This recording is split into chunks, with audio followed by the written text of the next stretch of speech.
Hello. TMC classes में हम आपका स्वागत करते हैं। आज नया टॉपिक चालू कर रहे हैं, साधारण ब्याज। मोस्ट इंपोर्टेंट टॉपिक है, इसके एक या दो क्वेश्चन आते हैं।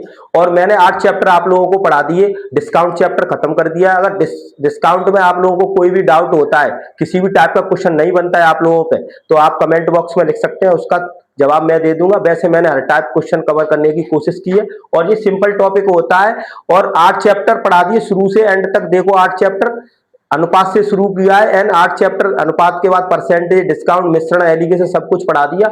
आप जुड़े देखो वीडियो जाकर यूट्यूब चैनल पर, टीएमसी क्लासेस यूट्यूब चैनल पर 100% चीजें समझ में आएगी।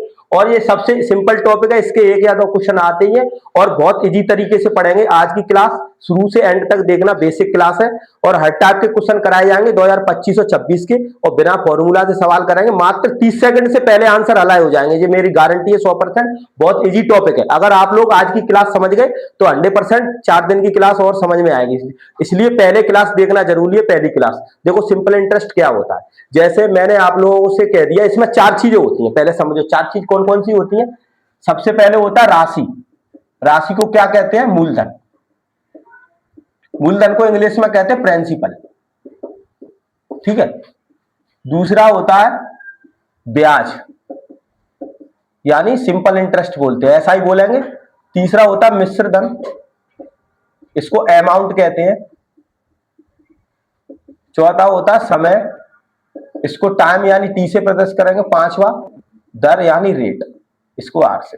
ये पांचों चीजें हर बार क्वेश्चन में मिलेंगी आप लोगों को, पर ये होती क्या है बारी बारी से ये समझेंगे। देखो, जैसे आप लोगों ने कोई भी राशि है, जैसे ब्याज क्या होता है, जैसे 2% की दर है, 1 साल के लिए ब्याज कितना हो जाएगा? 2 गुणा 1 हो जाएगा।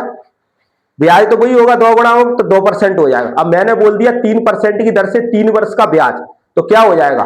3×9, 3 साल के लिए 3×9 हो जाएगा, गुणा कर देंगे। तो हमेशा ब्याज रिलेशन क्या बनता है? देखो अनुपात, हमेशा ब्याज क्या होता है? RT% होता है। अब जो किसका परसेंटेज होता है? ब्याज किस पे मिलता है? मूलधन पे ही तो मिलेगा, तो यहां से रिलेशन बनेगा। RT% होता है R×T। R का मतलब होता है रेट और T का मतलब टाइम, यानी दर गुणा समय। अब जैसे मैंने बोल दिया 5% की दर से 3 वर्ष का ब्याज, तो क्या बोलेंगे? 5×3 यानी 15%। 6% की दर से 2 वर्ष का ब्याज, कितना बोलेंगे? 6×2 यानी 12%। इस तरीके से ब्याज निकल जाता है। पर किसका ब्याज होता है? ये मूलधन का ही, तो किसी ना किसी का परसेंटेज तो रहता है, तो मूलधन का रहता है। तो इससे रिलेशन क्या बनेगा? यहां देखो, ये मोस्ट इंपोर्टेंट अनुपात बनेगा, ब्याज मूलधन का RT% है। अब देखो, अब इसको सॉल्व कर अनुपात निकालेंगे तो कैसे निकालेंगे? ब्याज मूलधन का परसेंट हटाएंगे तो RT/100 आ जाएगा। बोलो, ब्याज मूलधन का RT% है। अब यहां से देखो, मूलधन में काया लगा तो मूलधन कितना हो जाएगा? ये अनुपात बनेगा हमेशा, ध्यान रखो। मूलधन कितना हो गया? मूलधन हमेशा 100। और ब्याज कितना हो जाएगा? ब्याज RT हो जाएगा। बोलो, और मिश्रधन क्या होता है? जो ब्याज सहित राशि लौटाते हैं वो मूलधन और ब्याज का योग ही तो मिश्रधन होगा। तो मिश्रधन कितना हो जाएगा? मिश्रधन को ए से प्रदर्शित करेंगे, इसको ऐसा ही लिखेंगे, इसको पी लिखेंगे। तो ये कितना बन जाएगा? 100 + RT। अब यहां से देखो, अब बस क्या करेंगे? दिया है उसकी तुलना उससे कर देंगे, पूछा उसको गुणा के रूप में लिख देंगे, यही चलेगा पूरी। अब जैसे मैंने बोल दिया 5% की दर से 3 वर्ष का ब्याज 15%, मूलधन 100, ब्याज 15, तो मिश्रधन 115। 100 में जोड़ देंगे, बस रिलेशन बन जाएगा। दिया उसकी तुलना उससे कर देंगे, पूछा उसको गुणा के रूप में लिख देंगे। अब देखो यहां से फॉर्मूला क्या बनता है? ब्याज, ये फॉर्मूला की जरूरत नहीं, पर मैं बता रहा हूं, मूलधन का RT% है। तो क्या बन जाएगा? ब्याज बराबर को ब्याज लिख सकते, फॉर्मूला कहां से आ जाए? मूलधन को P लिख देते हैं, R×T × 100, यही तो लिख देते हैं। ये फॉर्मूला बस आप लोगों को बचपन में पढ़ा होगा, पर इसकी जरूरत नहीं है। रेट और टाइम के लिए जरूरत पड़ती है बस इसकी। बस इसको अगर रिलेशन से निकालेंगे, अनुपात से, तो कोई जरूरत नहीं पड़ेगी फॉर्मूला की। बस आप लोगों को ये ध्यान रखना पड़ेगा, मूलधन 100 होता है, ब्याज RT होता है, मिश्रधन 100 + RT होता है। और रेट जानते हैं कितने समय के लिए दे रहे हैं, समय टाइम होता है कितने वर्ष के लिए दे रहे हैं। अब देखो, एक क्वेश्चन मैं आप लोगों को दे रहा हूं नॉर्मल। जैसे मूलधन दे दिया मैंने 5000, ठीक है। 5% की दर से 2 वर्ष दे दिया, तो ब्याज निकाल सकते हैं? निकालो, कैसे निकालें बताओ। देखो हमेशा मूलधन कितना होता है 100, मूलधन की तुलना, मूलधन तुलना का मतलब होता है जो निश्चित राशि देते हैं उसमें भाग दे देते हैं। तो मूलधन कितना है अनुपात में 100। ब्याज पूछा है, ब्याज कितना होता है आर इंटू टी, तो कितना हो जाएगा 5 दूनी 10, तो ब्याज कितना हो जाएगा 2 जीरो से 2 जीरो 500, तो ब्याज कितना मिलेगा 500। अब देखो अमाउंट क्या होता है हमेशा पी प्लस एस आई, ये भी ध्यान रखना पड़ेगा। मिश्र धन होता है ब्याज सहित राशि लौटाई जाएगी तो वो मिश्र धन होता है। तो बस यही आप लोगों को ध्यान रखना है, आप लोगों को हमेशा मूलधन 100, ब्याज आरटी होता है, मिश्र धन 100 प्लस आरटी, और अनुपात बन जाएगा और तुलना कर दें। बहुत ही इजी है, 30 सेकंड से पहले हल हो जाएंगे क्वेश्चन, कोई भी क्वेश्चन हो। अब मैं 2-3 क्वेश्चन करा रहा हूं इसके, बहुत ही नए टॉपिक के सवाल है। अब देख 2-3 क्वेश्चन लिख के बता रहा हूं, बस ये ध्यान रखना है आप लोगों को। छाप लो इसको, लिखो इसको तब तक।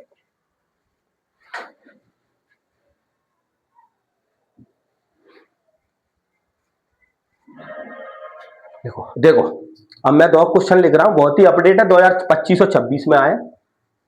ठीक है, लिख लिया होगा आप लोगों ने, बहुत जरूरी है समझना।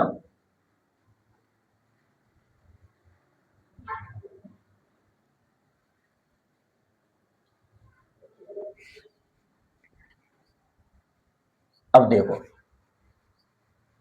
मैंने आप लोगों से बोल दिया, अभी अपडेट क्वेश्चन आया है, तो देखो मैंने बोल दिया यहां अमाउंट बोल दिया 7,000, ठीक है अमाउंट, और रेट बोल दी 5%, टाइम बोल दिया, टाइम बोल दिया, रेट मान लो 4% मान लो, और टाइम बोल दिया 3 वर्ष। तो मूलधन निकाल सकते हैं आप लोग, निकाल सकते हैं कैसे, बिना फॉर्मूला से। हमेशा अमाउंट कितना होगा, अमाउंट की तुलना अमाउंट से करेंगे। तो देखो मूलधन 100 होता है, पूछते हैं उसको गुणा के रूप में लिखेंगे, पूछ क्या रहा है मूलधन, तो गुणा 100 लिख देंगे।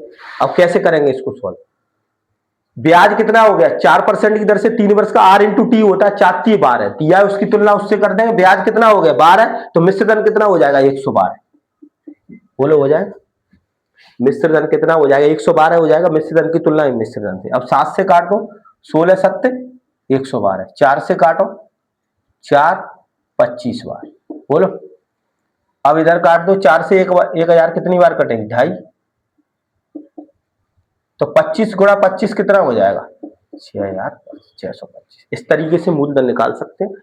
तो क्या इसमें समझ में आया, हमेशा यार रिलेशन याद रखना है, मूलधन 100, ब्याज कितना होता है आरटी, और अमाउंट 100 प्लस आरटी दिया है, उसकी तुलना उससे करेंगे, पूछा उसको गुणा के रूप में। अब मैंने बोल दिया आप लोगों से ब्याज दिया है 500 रुपए एसआई, ठीक है, रेट दी है 3%,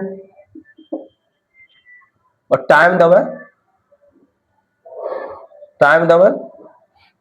2 वर्ष, चलो 4 वर्ष, और मूलधन ज्ञात करो। तो क्या करेंगे, ब्याज की तुलना ब्याज से, ब्याज कितना हो जाएगा, तुलना का मतलब होता है ब्याज से भाग लगा, तो ब्याज कितना हो जाएगा 4 12, मूलधन पूछा है गुणा 100, बस इसको काट दो, कटेगी नहीं कि मन से संख्या बनाइए, यही आंसर हो जाएगा। 4 से काट सकते हैं 3 बार, 4 से 25, यही आंसर आ जाएगा पूरा बटे में।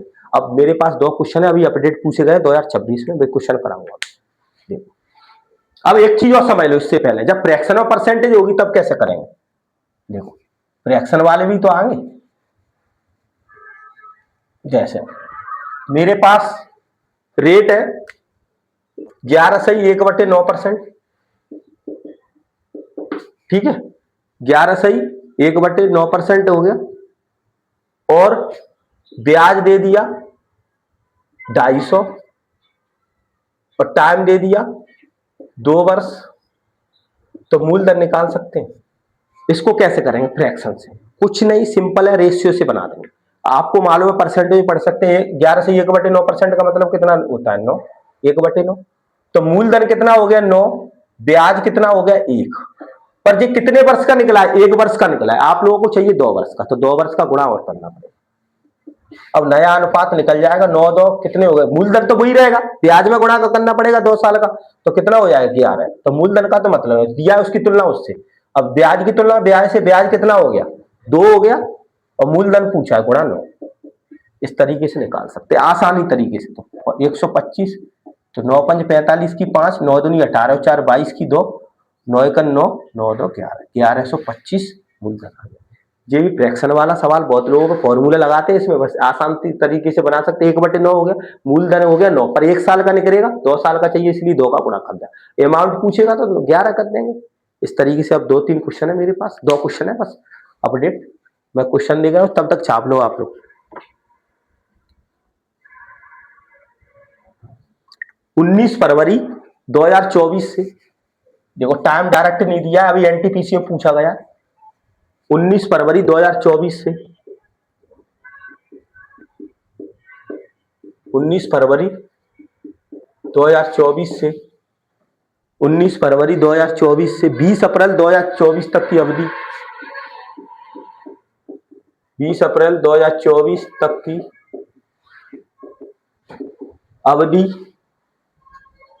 अवधि के लिए 6% वार्षिक दर से, अवधि के लिए 6% वार्षिक ब्याज की दर पर 4,000 रुपए पर ब्याज क्या होगा, ब्याज क्या होगा। तो देखो अब इसमें टाइम निकालना पड़ेगा आप लोगों को। 19 फरवरी 2024 से 20 अप्रैल 2024 तक। अब देखो इसमें क्या दिया है, लिखना नहीं है, ये डायरेक्ट रेट दी है 6%, मूलधन दो 4,000, ऐसा ही निकालना हो और टाइम निकालना पड़ेगा। बोलो टाइम 19 फरवरी से करो, 2024 में फरवरी कितने की पड़ेगी, 29 की पड़ेगी, तो 10 तो यहां हो गए हमेशा जे, उसके मल्टीपल में हो गए 73 के में, 365 के में।